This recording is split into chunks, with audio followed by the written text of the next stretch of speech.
Awesome. You touched on it quite a bit, but there's a couple questions and deserved concerns around using password managers and security. So do you want to go into a little bit more detail around our security and reliability testing that's been done?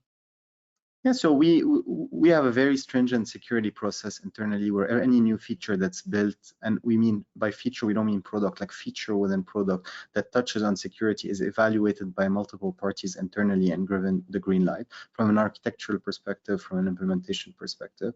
We also are in general SOC 2 compliant and are compliant with different types of security requirements. So we have the right processes in place to protect information, etc. But we also go through at least once a year third-party security assessments where the security of our products is evaluated by a third party, so we don't only rely on our own assessment. And that's an exercise we went through late last year after we released the password manager, and that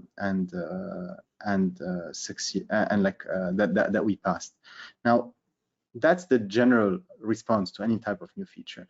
I would say that in the case of our password manager, the fact that the information is stored locally, that it's synced in an end-to-end encrypted way, that our servers don't store everyone's vaults all the time and in a cloud accessible way, we think helps provides an additional layer of security and like comfort when it comes to doing this.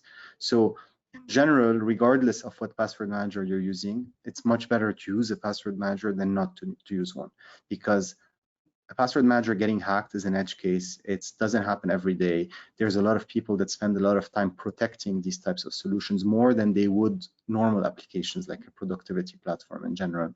So, and you don't rely, and you're not fully 100% relying on your users for every single password. And that's much more likely to be phished, social engineered, just like compromised in general.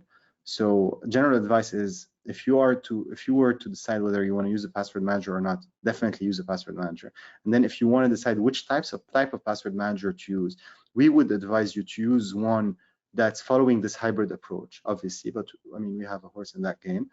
But more importantly, and that's more general, we would advise you to choose a password manager that's part of a directory platform that's going to give you these single sign-on, MFA, conditional access, Radius, LDAP, password management capabilities in one unified view, because password management on its own is not enough anymore.